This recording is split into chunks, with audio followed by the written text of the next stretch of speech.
Welcome to State of Mind, Being Human and Living Well, broadcasting on KSQD Santa Cruz 90.7 FM and live streaming at ksqd.org. I'm your host, Deborah Sloss, licensed marriage and family therapist. At the time of this recording, a Santa Cruz County shelter-in-place order was issued for 3 weeks to combat the COVID-19 virus now affecting our local area, our nation, and the world.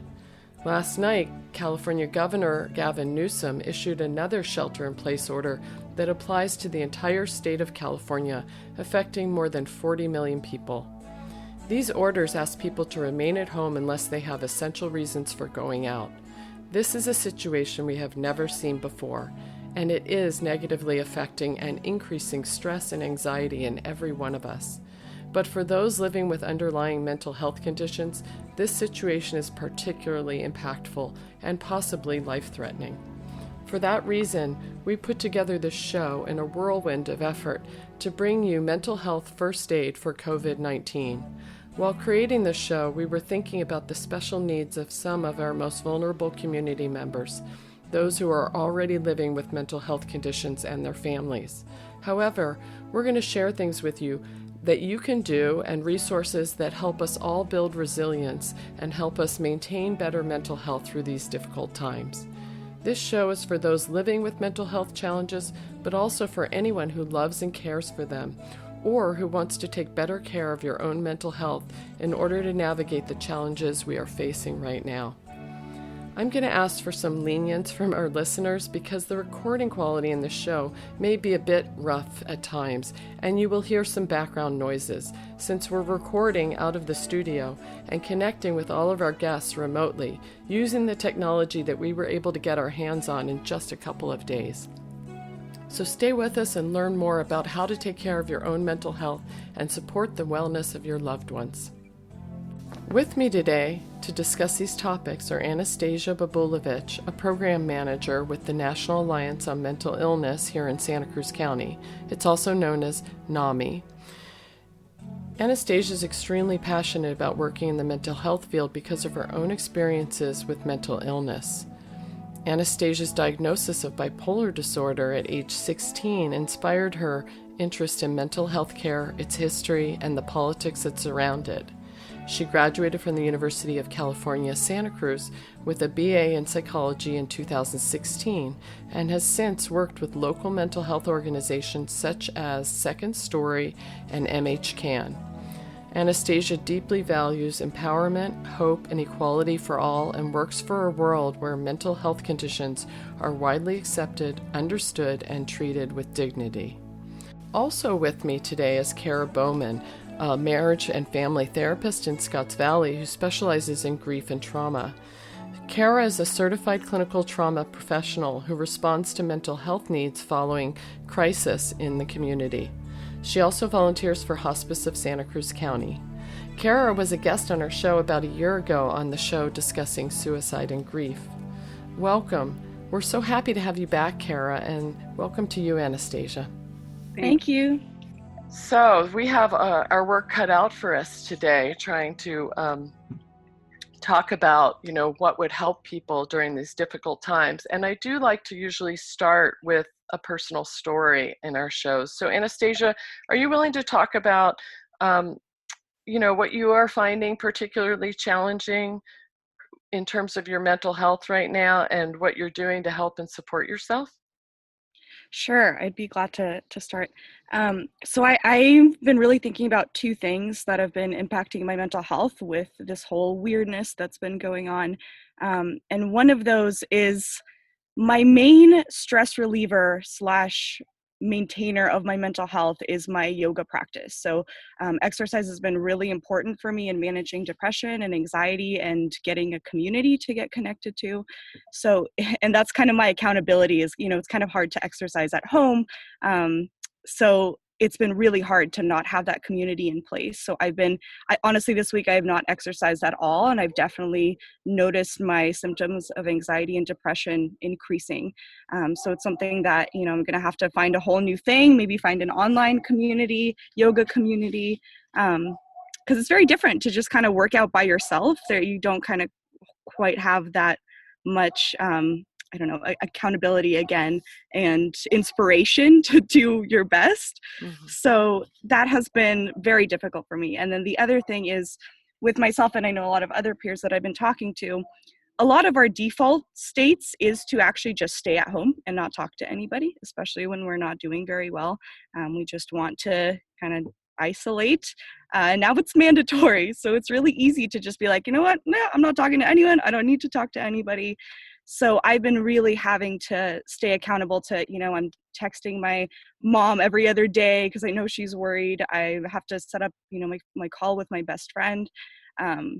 Just really a lot of things are changing, and I'm noticing that my coping skills that I've worked so hard to build over these past couple of years are going to look very, very different in the next however long we're going to have to do this. So I'm still, if anyone out there is like, how do you do it? I'm also still in the process of adjusting. So I think we'll figure it out together as the systems around us change as well.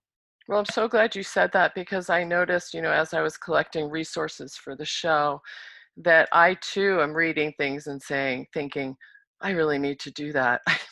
That would really help me right now. So I do think that we're all in this together and figuring it out. I appreciate you saying that. And also what you were saying about how staying at home can be a trigger. And I'm wondering if you're feeling like old patterns, like the seeds of those old patterns getting stimulated by staying home, because structure and routine is a lot of times what will help support us in our lives. 100%, 100%. I mean, even with my work, which is a big, for me, it's something I love to do and something that adds a lot of structure to my day and my week. It's changing, and I'm just sitting at the computer all day at home, not interacting with people, which is something that a skill I need to keep sharp. Otherwise, I'm just gonna not do it, because again, that's kind of what my brain's default state is. Mhm. So it's been really, really difficult with the structure kind of the rug getting pulled out from underneath Mhm. me. Yeah, and so have you taken any steps yet to adapt? You said about talking to your mom. Like, do you actually talk to her just on the phone, or do you try to use video at all, or what are you doing to adapt to that? Yeah, we do talk on the phone, and that's something we pretty regularly do because she lives far away from me anyway. One thing that has been super helpful and just a huge highlight in my week has been Zoom calls with the peer support group facilitators that I work with, because we're trying right now to move all of the NAMI programs to a remote option like Zoom. And we've been having these Zoom meetings that have been so much fun. Like, it's such a different experience than being on the phone with somebody, because you get to see their faces, and it's kind of this cool new futuristic thing that we're all doing together. And we all kind of thought that it wasn't really going to work, or we were all going to hate it. But I think it's been, of course, it's not a one-to-one replacement for seeing somebody, really being with someone in person, but it's been something that's been huge. And I've heard from a lot of them, and feeling for myself too, that it makes us feel a lot less isolated, and like, oh, you're in your homes too, and you're doing this. Like, we're together. It's not just me feeling weird over here. Yeah. Yeah. Thanks for sharing that. Are you hearing any other things from other peers as you talk to them about what their particular needs or challenges are right now? When I refer to peers, I want our listeners to know what peers is a word meaning those who are living with mental illness. Mhm, Yeah. mhm. Yeah, I have been definitely hearing a lot of this thing that I've been experiencing of just being really sucked into that social isolation. And actually, I recently read an article that kind of talked about how social distancing doesn't actually have to mean social isolation, but that's what a lot of us are kind of reverting to. With my call with the peer support group facilitators, a lot of them were saying, "Oh, this is just what my life is. It's just now mandatory." So that's been a big theme. And then, of course, the collective stress, collective anxiety. It is, I've heard from a lot of people, it's been ramping up a lot of our symptoms. So that's definitely been it's been a big, feeling the collective stress has been a big impact, I think, on a lot of us. Mhm. Now, I don't know if you're finding this at all, or maybe Cara, you'd like to comment on this, but as I've been meeting with my clients this week, it's been really interesting that some of the clients who have dealt with anxiety for a long time have a really big toolkit that they're reaching into right now, and they've already sort of used and practiced those tools. And for some of them, they're actually doing a little better than some of my clients who maybe are coming to counseling for other reasons, not necessarily underlying mental health reasons. Because they kind of know I have to do these things. Like, so they were quicker to adapt and start to go back to those coping skills that they already know really well. So that's been an interesting observation. I'm wondering if that I've been having. I'm wondering if you're noticing that at all for yourself or for the peers that you're talking to. Sure. I've seen a very wide variety of reactions, and I think you're right that some people have more tools and they've practiced tools, so they kind of know what to pull out of their toolkit. Isolation can cause increased anxiety and depression within days in people without pre-existing mental health conditions. So that's, I think, even more pronounced with people who have either a mental health condition, or they may have had a previous condition such as PTSD that they've worked through, which might resurface at this time. So anytime the world changes suddenly, it's a stressor, and that can cause old patterns. And so the old patterns may be a mental illness, or it may be just unhelpful coping mechanisms, or it may actually be a trauma reaction. So many different things can come up. And so that's the side of the equation that is how people are responding. And then there's the other side of the equation, which is what tools do they have to bring to the situation. You're right that many people have a bigger toolkit if they've worked on this for years. And some of those tools that work in normal times don't work in these times. And so some people need to expand their toolkit. Everyone needs to expand their toolkit Good right point. Good point. Everyone needs to expand their toolkit, but they also need to be self-connected enough in order to see, are the things that normally support me supporting me now? Do I need to make some adjustments? Do I need to add some things in? And so that has to do with trying things, observing the reaction, and correcting along the way. So I consider this kind of a big experiment, and I really hope people don't panic if they're having difficult reactions, but just use that as information to go forward and see how they can better support themselves. So I really do hear that you're also trying to make sure people know that it's pretty normal to have the resurgence of symptoms right now, and not to panic about that too, right? That Absolutely. It makes total sense, because when our brain is under stress, it returns to well-worn pathways that it's used in the past to deal with stress. And so it may go there first. Great. Okay. Anastasia, did you have anything to add about that? Yeah, I guess just one thing that's coming up and has been giving me a lot of comfort is I think anything anybody is experiencing right now is pretty normal, because we're in such an abnormal time. And I've just, like you guys, I've seen such diverse reactions. Like this past week, up until maybe today and yesterday, I was very zen and very like, everything's okay. And then it all just came and hit me. And all of a sudden I'm like, oh gosh, I'm having more anxiety than I've had in a long time. Then, a few days ago when I had that Zoom call, I was just so exhilarated, so happy to have these moments of connectedness in this weird time. So I think anything from like overwhelm to stress to symptoms returning to, joy and depression, I think all those right now are okay to feel, because we are in a very strange time that is, it's strange, at least, if not traumatic for a lot of us, or if not all of us. You're tuned to listener-supported 90.7 FM KSQD Santa Cruz, K-Squid, many voices, one station, and this is State of Mind, being human and living well.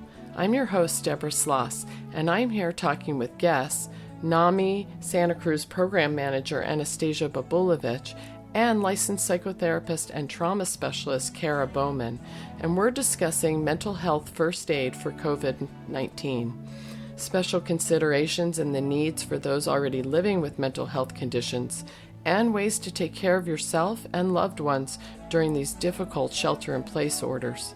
I wanted to remind folks that all the resources we're talking about today can be found posted at the resource list on the page for this specific show, and that can be found at ksqd.org/state-of-mind/. And now, a word from our underwriter. KSQD thanks Family Service Agency of the Central Coast for supporting this program. Family Service Agency provides counseling and support for people of all ages facing life crises and challenges. You can reach them at 423-9444 to see if they can help you. Thank you, Family Service Agency of the Central Coast, for supporting KSQD 90.7 FM. Back to our interview. So I want to take a minute to talk about structure, because that is one thing that I was noticing this week, having lots of conversations about with my clients. And so, Kara, would you like to say something about the importance of creating and maintaining structure as a way to support mental health right now? Sure. Structure, there's a lot of research reaching back for decades showing that structure supports mental health, especially in people with mental health challenges, but in all of us, really. We want predictability, we want meaning, and it's more important now than ever. So what that means in terms of these new times is making a new structure. Your old one has fallen apart, and you need to be proactive about making a new one. So I would really think about that word. If you're not proactive, then you're going to be reactive. And so in order to support yourself in the best way possible, you want to be proactive about getting things in on a daily basis, such as physical activity, mental activity that's rewarding, connection with other people, and emotional relaxation. So those are some of the baselines that you want to get in on a daily basis. And then I think that structure is empowering, and it also can create good habits. There's one silver lining. It's kind of a booby prize from all this, which is there's a concept called post-traumatic growth, which means in a stressful situation, you can actually create habits more easily than in a normal non-stressful situation. So you've got this opportunity to repeat new habits on a daily basis, and you can actually come out of this situation in a better space than you went into it if you're proactive about how you structure your day. I would really want people to think about, when they're putting things in their day, not how they're going to feel while they're doing the activity, but how they're going to feel at the end of it when they're done. So maybe if you watched a movie, you'll feel good when you're done. Maybe if you watch 3 movies, you won't. Maybe if you reach for alcohol, it'll feel good while you're doing it, but not so much when you're done. So that's a good litmus test for whether an activity is feeding you, or is supporting you, or not supporting you, draining you. Yeah. So can we talk about just really some of the on-the-ground practicalities of that? For instance, many of the health practitioners, myself included, have gone to using video platforms this week. So one of the things that has come up repeatedly in my week is my clients being in their pajamas at no matter what time of day that I was meeting with them. And so as we talked about structure, we really talked about how does it feel to not get dressed all day, or how would it feel different to get dressed? And so that, just as a very simple practical thing, some of my clients were agreeing to get, save the pajamas for the weekends and get dressed during the week. So do you have any other sort of pragmatic, maybe Anastasia, you might be going through some things like that. Do you have any sort of practical examples of what putting structure into place looks like for you? First of all, I confess I am in pajamas as we speak, and I also confess that it doesn't feel great. I mean, like when I woke up, I was like, oh, I could just be in pajamas all day. It felt awesome, but yeah, as the day goes on, it's like, oh gosh, I haven't done anything all day. So thank you for that. That's actually a really helpful tidbit. I was really excited to talk to two therapists today. Yes, I win. Um, yes, I really am glad you brought up the topic of structure, because that's been something that's really been important in my mental health journey. It's been a really slow process to get to the point of having structure in my life and in my days. So I would say number one for me was really important to start slow. So start really, really small and not just thinking, okay, all of a sudden I have to go from doing nothing all day, sleeping all day, to now I have to eat super healthy. I have to work out every day, and I have to call my friends every day, and I have to meditate, and I have to read, and all these things. So what was really important for me was I think I started, again, going back to my yoga practice, which has been really important in adding a lot of things to my life, including structure. Um, I just, had the little yoga schedule that I had with me. And I was like, okay, 4 p.m. I'll go once a week to that 4 p.m. class for this next month. I'll just try once a week. And kind of that increased. The more that I did it, the better it felt. And it kind of built on itself. Mm-hmm. So that to me is really important, to not just like pile everything on all at once, but just start with a really, really small thing that I could do. So I will say for myself, right now I'm trying to get a little bit of exercise in my days, and that has not been working out for me this week. So I'm kind of making this promise to myself of half an hour every single day, something small. So even just taking a walk, I'm going to count it. Even, walking around my house for half an hour, I'm going to count it. Doing yoga stretches outside for half an hour, I'm going to count it. So that's been really important. The other thing that's really helped me in structure has been rewarding myself. So after I do something, even something silly like a sticker, or like, a snack, or I don't know, watching a TV show for half an hour, really does something to the brain, I think. Again, like I've been using the sticker system, and have been really shocked by how well it works, of just giving myself a little gold star in my journals. And that it really releases something in my brain. You guys probably know more about the chemistry there, but it's been very important to me to feel like, okay, I to kind of build on that reward system that happens after I do something that I know is good for me. Mm-hmm. And then the third Even thing I just wanted to saying to mention. yourself, really good job. Even just like that sort of thing of us pausing and acknowledging that you did a good job, and, following through on that thing you were intending to try to do. And it's very Exactly. nice to make a structure, make some goals, and check in with a friend.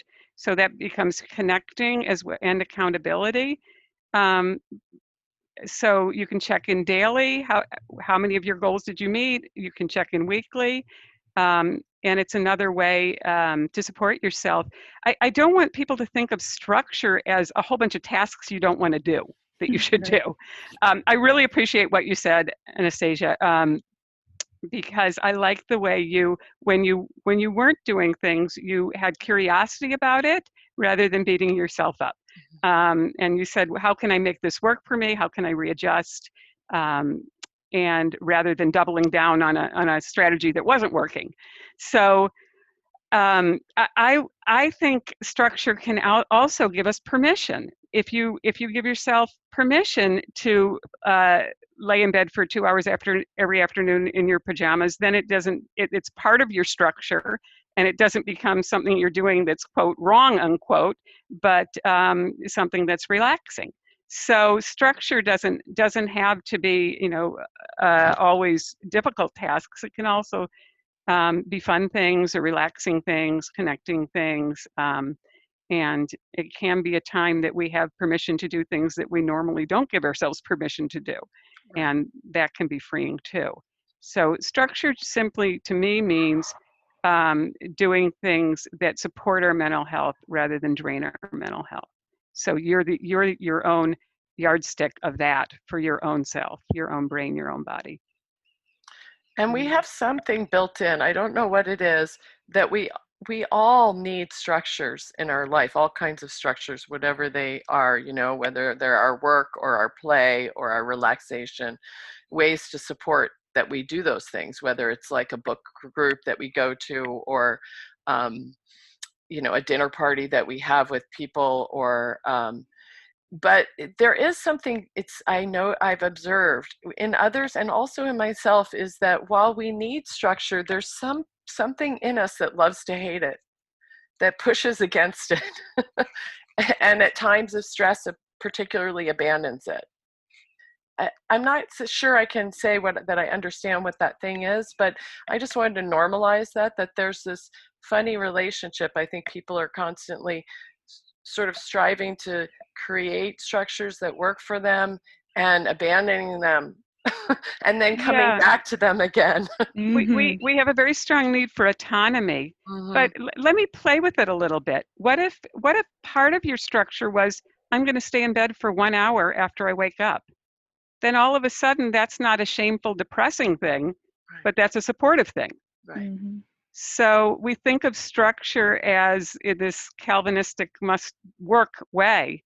And I'd like to think of structure as supporting us rather than something that we're doing to ourselves. Right. I love the word scaffolding, because that is more like something that actually builds you up than. So that's a word I like to use a lot. But back in reality times when everything was okay. That's a good reference. What was really important to me was actually to have flexibility within my structure. So what I did was I know that I need yoga in my week at least 3 times. If, more is always better. But I'll say, after work for 3 times a week, I will go to yoga. The other days of the week, I can do whatever I want. I could go home, take a nap, do whatever. And I didn't kind of marry myself to any days of the week that I was going to yoga or going to go home and relax or do anything else that I wanted to do. And that was really important for me personally, because I really need a lot of flexibility. Otherwise I feel very rigid and very stuck and not productive. So having some flexibility within that is really important. And I also want to add that there's so many, all organizations that are trying to keep afloat are moving their programs to remote options. So I know that there's been a lot of yoga teachers that have been doing live streams. I know there's actually a resource that I thought of, Deborah, that I haven't given to you yet. It's called The Mighty. It's like a mental health forum, and they're doing classes. I will definitely send you the link so you can put it on. And we will make sure that gets posted on the resource list that we're going to talk about later. Great. And so it's, first of all, it's a mental health forum. It's online. It's just where you can share what's going on and hear other people's stories. And they're doing online classes. They're doing several a day, every single day. And then, so there's just a lot of ways to still keep that structure and community right now, because I think now more than ever, people are really trying to get their programs accessible via internet. Yeah, some of the other things I've heard, just everything is going online, but meetups are going online. So if you've never tried those before, this would be a good time to start. Book clubs, 12-step groups. Those are a few of the things that are going online. Great. Before we go to break, I have a poem by Kitty O'Meara, which is also attributed to Irene Vella in the original Italian version. And people stayed home and read books and listened and rested and exercised and made art and played games and learned new ways of being and were still and listened more deeply. Some meditated, some prayed, some danced, some met their shadows, and the people began to think differently. And the people healed. And, in the absence of people living in ignorant, dangerous, mindless, and heartless ways, the earth began to heal. And when the danger passed, and the people joined together again, they grieved their losses, and made new choices, and dreamed new images, and created new ways to live and heal the earth fully, as they had been healed. A poem by Kitty O'Meara, and you can find more poems inspired by our current conditions in the pandemic on our resource list posted on the page for this show at ksqd.org. And now for our station break. You're tuned to listener-supported 90.7 FM KSQD K-Squid, and this is State of Mind, being human and living well. We're also live streaming over the web at ksqd.org.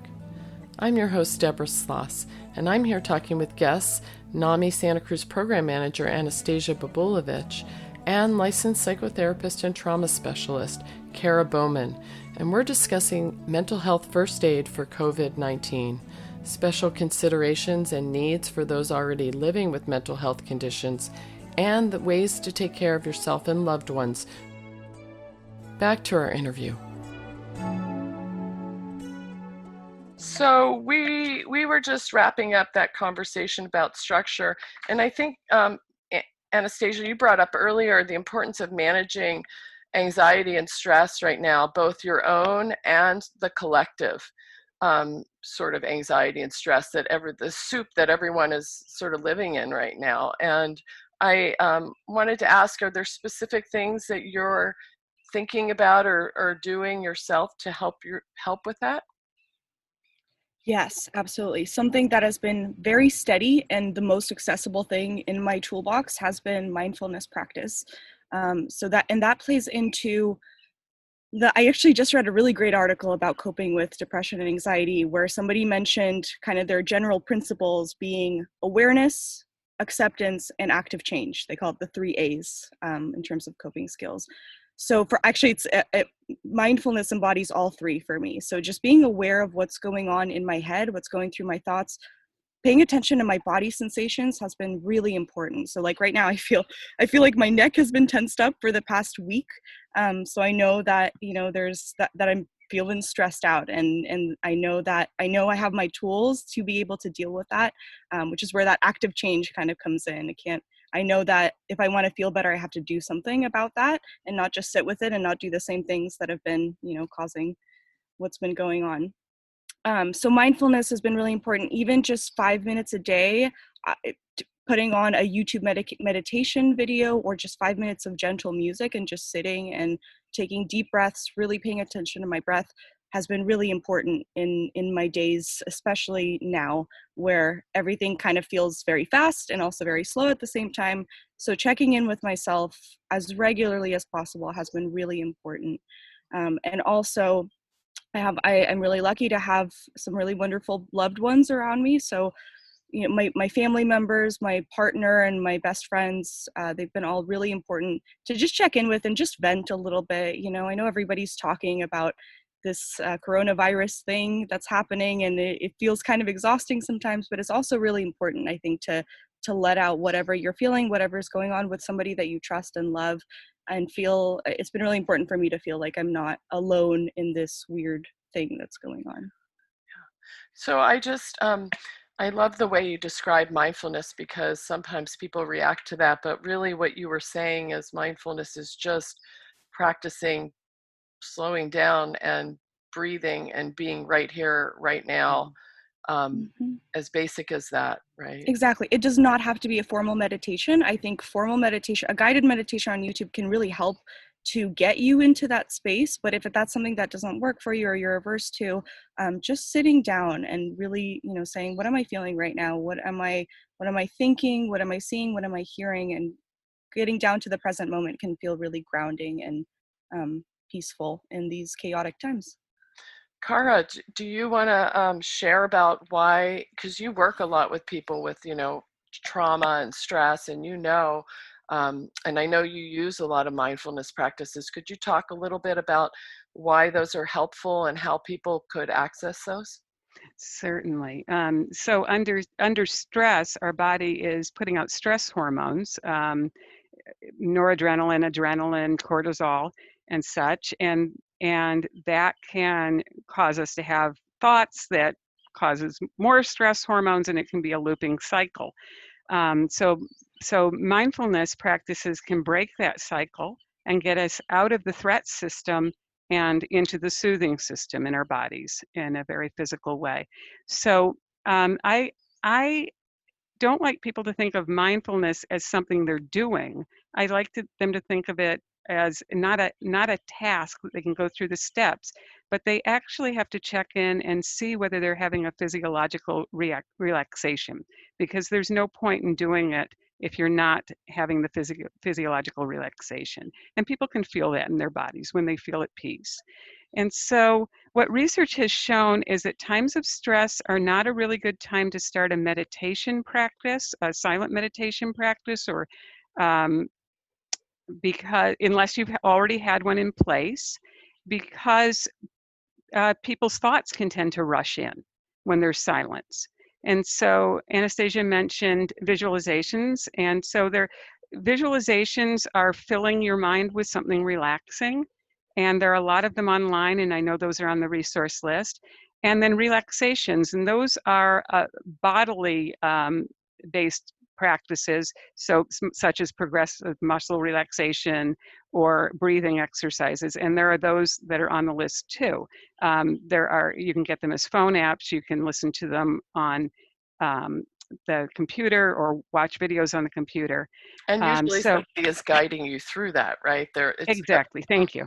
Yeah, so those have somebody guiding you through it, so you're listening to somebody else's voice rather than having your own thoughts fill the empty spaces. So if you don't have a meditation practice in place, then I would suggest that you start with either a visualization or relaxation practice.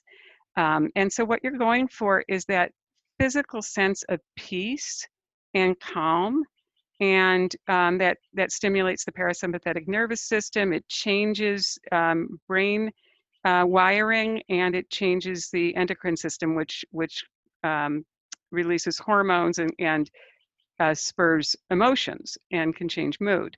So there are very physical responses to these practices, and I would experiment until you can find something that supports you. And Anastasia is exactly right. It doesn't have to be long. 5 minutes is enough. It's about breaking the cycle and giving your brain and body a new experience. Yes, Kara, thanks. It is. It's like a reset button. And in fact, I had that experience this week. Like so many people, I was trying to learn new technology and trying to figure out how to work remotely in ways that I never had before, and was, facing all kinds of challenges with things not working or as I had hoped, or just systems being overloaded. And I noticed that by the time I got to Tuesday, midday, I could just feel that the stress had been building, and I was feeling really skittish and jumpy, and I was having trouble concentrating. And I noticed that first, and then I decided I just had to take a break. And I went and did some yoga, which is something I do anyway, but I also put on some of my favorite gospel music and listened to that while I was doing my yoga. And it just, I wasn't even doing it for that long, 15, 20 minutes. And when I finished that, I just noticed I felt so different. I felt regrounded and calm and focused and able to get back to some productive work. So I went ahead and contacted our KSQD's very own Miss G, who is the programmer for the Heritage Gospel Uplift show. And I asked her to create a special playlist for our resource guide. So she has put together a playlist called Holding On Today, a gospel music playlist to lift your spirits. And that'll be available on the resource list for the show, and we can keep it up there for the next 2 weeks only. After that, we have to take it down because of licensing laws. But please, if you're interested, go there and check it out. That's awesome. There's one more thing that I wanted to mention. To kind of bring it back to today, because I think we've been talking about general mental health tools that are helpful in any time, especially in a stressful time. But for me right now, reducing anxiety means putting away my phone, not looking at the news. I allow myself one article a day on coronavirus that I know is from a trusted source, and then I try not to look at anything else as much as possible. It's kind of hard with, social media and our phones being in front of our faces all the time. But it's been really important for me to not get sucked into that hole of what's going on, especially since we don't know a lot that's going on right now. We're only going to find out what was going on today, 2 weeks from now or a month from now. So really not getting caught up in the information and misinformation that's out there, because that's hard to distinguish right now, has been really important for staying sane for me. I'd like to say a little bit something about media that Anastasia was talking about. About managing media consumption. Mm-hmm. Yeah, so there's been a lot said about managing consumption and limiting consumption, and that's all very much borne out by the research. Negative news can significantly change a person's mood. But there's another thing you can do besides limiting negative news, and that is countering it. There are positive news sites. There is a positive news podcast that's on the resource list that has some episodes about this virus. What's that And called, Kara? Can you just say so people can find it? it it's the Good News Podcast. Oh, great. It's called Good News Podcast about COVID-19 and other news.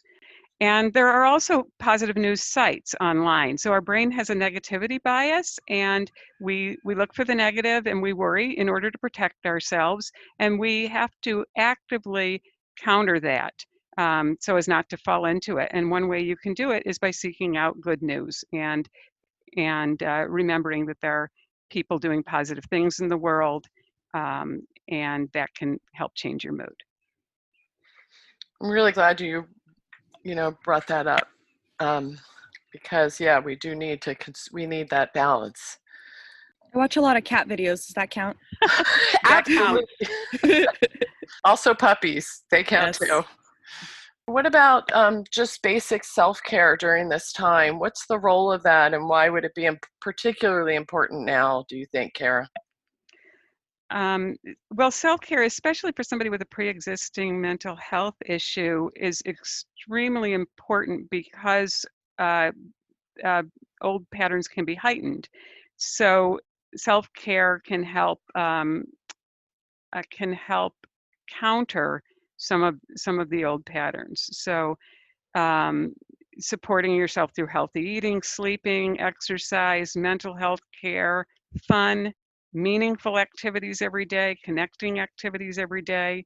All of those things can help lessen symptoms of mental illness.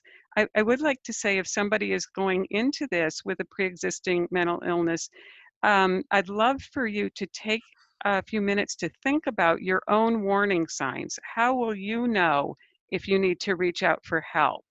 Maybe even put some what I call tripwires in place. If I'm thinking of self-harm, I will do X, I will call X. If it's been 3 days and I haven't contacted anyone or haven't gotten out of bed, I will do X. Whatever your particular problem signals are, know them, and have, if possible, a very concrete way of knowing when you're decompensating and need to ask for help. Yeah, and the other thing, Kara, that sometimes is really important is to write down the list of things that you can do that to get help before you're in that state, because it's really hard for people to think about where to get the help when they're in a bad state like that. So it's interesting to have it just bullet pointed out in order of priority. Like, I'm going to call this person first. I'm going to reach out to my therapist. I'm going to let a family member know, those kind of things. Absolutely. And I encourage people to write down their plan, and there may be a different course of action for each worrisome symptom. So if you're thinking of hurting yourself, you may have one action wedded to it. If you haven't reached out and you're finding yourself depressed, there may be a different action wedded to it. So I would say if you can put concrete symptoms in place and a concrete action for each one, then you'll be in a good place for supporting yourself if there is a difficult period you need to get through. So I just want that makes me think that this would be a good time. I have some updated information from Cynthia Nolenberger, who is the supervisor for the mental health liaisons, who are mental health specialists that go out on call with the Santa Cruz County Sheriff's Department, Santa Cruz Police Department, and the Watsonville Police Department. And in speaking with her, she wanted people to know these recommendations. The current recommendation is that you not use emergency services unless absolutely necessary. The county has minimized staffing and are connecting with people via phone, text, and email. The Mobile Emergency Response Team, also known as MERT, that will often go out when there is some kind of life-threatening mental health emergency is taking calls and responding to mental health crisis as appropriate. So it's not as fast, and it may not be in person. The mental health liaisons are still responding with law enforcement as needed. Emergency services are still operational, but 911 calls are being screened for and prioritized for urgency and COVID-19 symptoms. And she really wanted people to know that most private practice clinicians, that means your psychotherapists and possibly your psychiatrists, are doing phone or video chat and providing services that way. Those are also considered essential services. And so if you did need to be seen in person, that is something that may be addressed. Cara, you have something to say about that? Yeah, and if you don't have a therapist already, there are many ways to get a therapist at this time. The first way, if you have insurance, is to call your insurer, and they'll give you a list of covered therapists. Most that I've talked to are doing online sessions. If you need a low-cost clinic, there are some that are listed in the resources. And give them a call. Some are not taking new clients while they're transitioning to video conferencing. Others have already transitioned and they are taking new clients.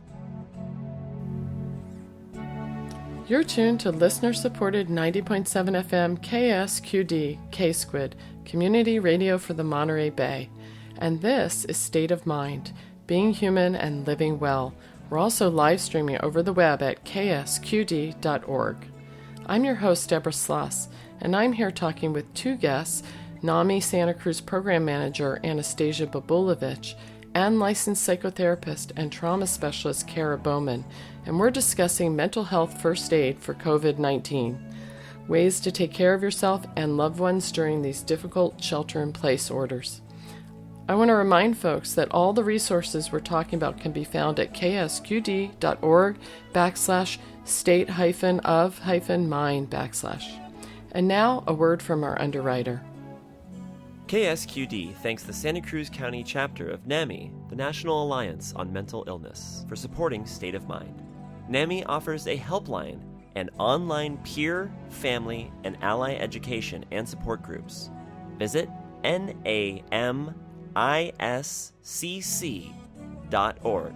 That's again, NAMISCC.org. Thank you, NAMI, Santa Cruz County, for supporting community radio, K-Squid, 90.7 FM. Back to our interview.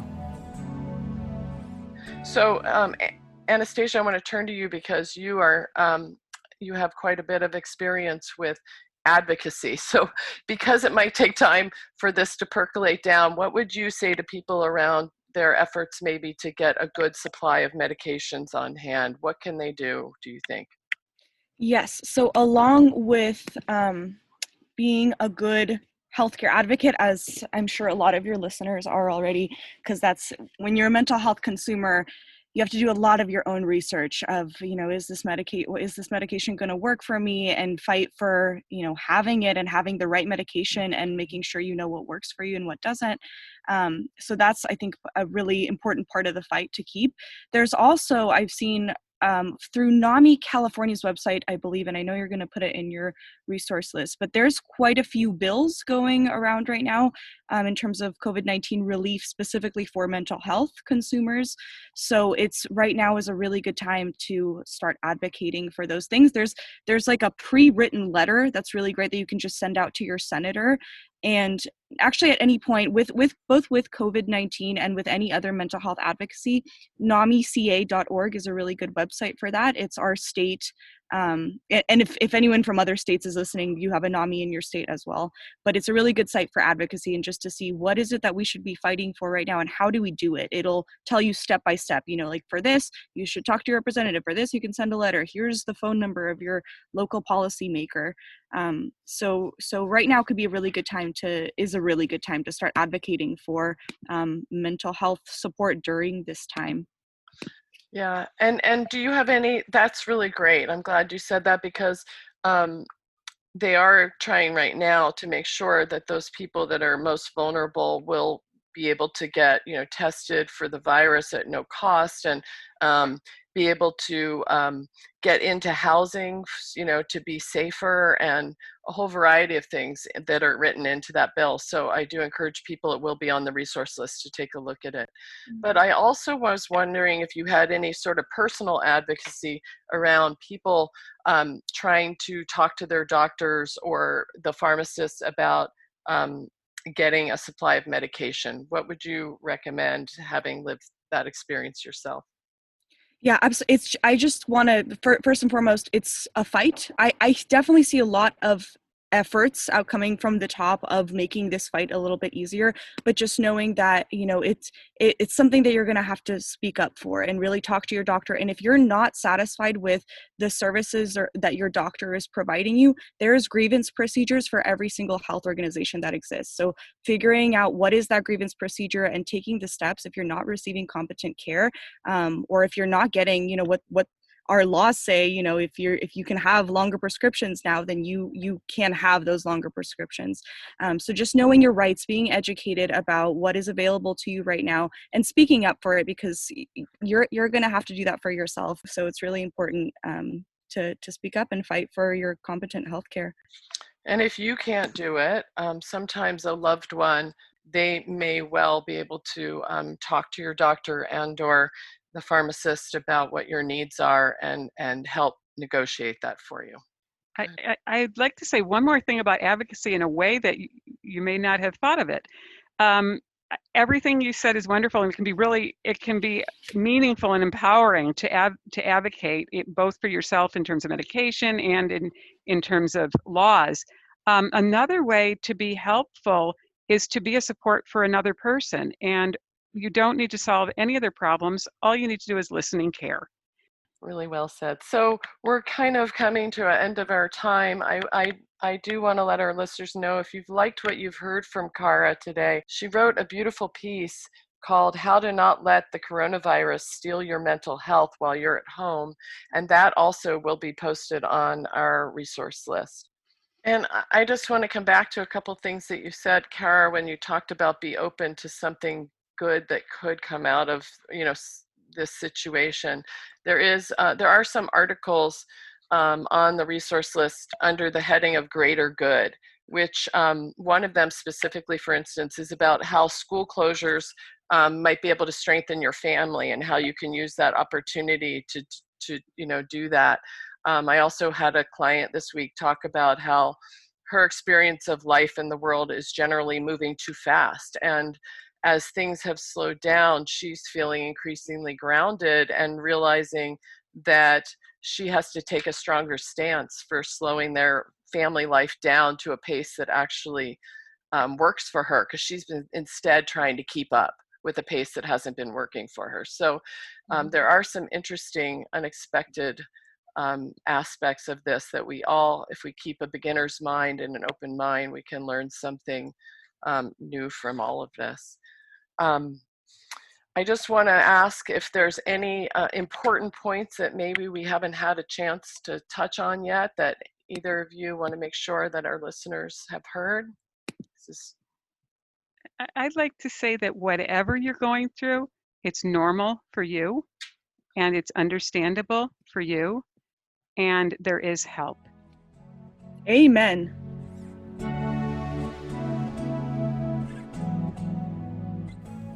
For today's In Your Voice segment, we have a poem by Richard Hendrick, a Capuchin Franciscan brother living in Ireland. The poem is called Lockdown. Lockdown. Yes, there is fear.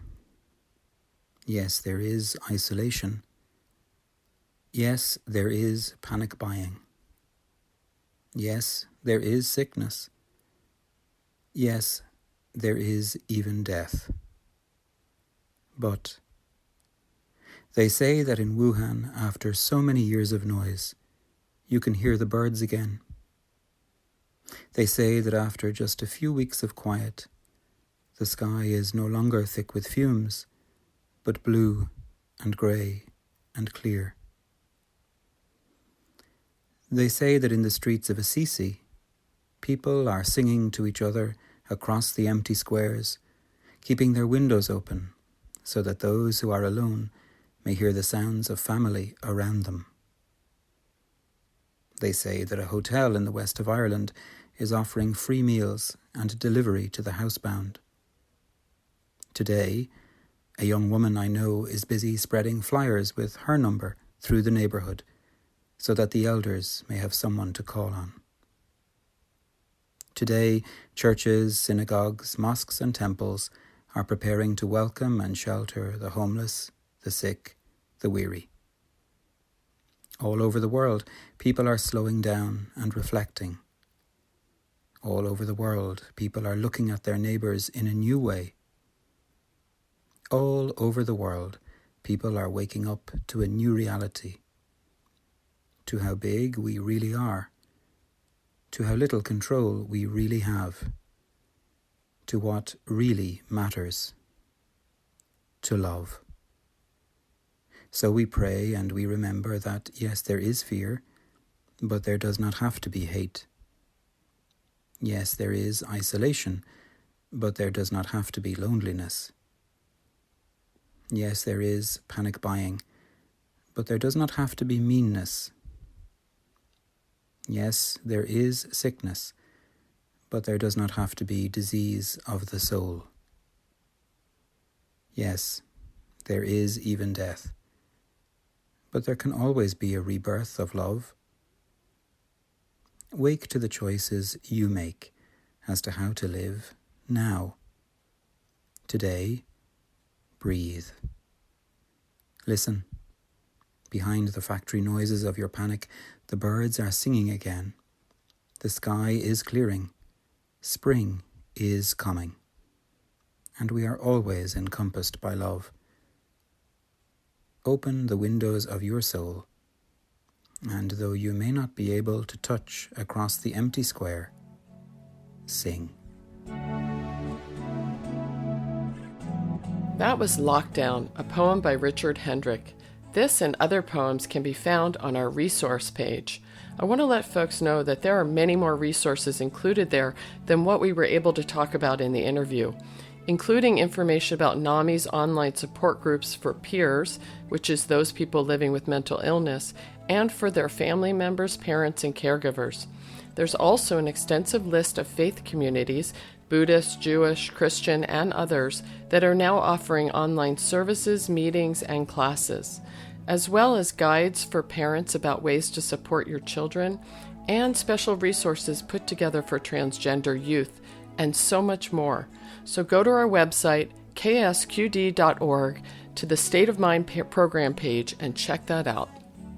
I'm your host, Deborah Sloss, and I want to say thank you again to my guests today, Anastasia Babulevich and Kara Bowman, and thanks to you for joining us here on State of Mind, Being Human and Living Well. To hear more conversations about mental health and wellness here on California's Central Coast, join me on the first Sunday of every month from 6 to 7 p.m. right here on K-Squid 90.7 FM. You can also find all the podcast episodes of this show on our KSQD website by typing State of Mind in the search bar. Special thanks to Jeannie Baldzikowski for audio production and to Jennifer Young, who assists with research and outreach. And thanks to acoustic guitarist Adrian Legg for composing, performing, and donating the use of our theme music. And thank you to my colleagues and organizations in our community for contributing information for the resource list we have for this show. To hear your voice in one of our shows, call us at 831-824-4324 to comment on a previous show, ask a question for an upcoming show, or share a resource. Just leave a 1 to 3 minute message with your name and your comments or questions. Upcoming show topics include anxiety in teens, parenting teens with anxiety, forgiveness, and Santa Cruz County Mental Health Crisis Services. This is KSQD Santa Cruz. Just remember, 90.7 FM, K-Squid, your ink spot on the dial. Stay with us.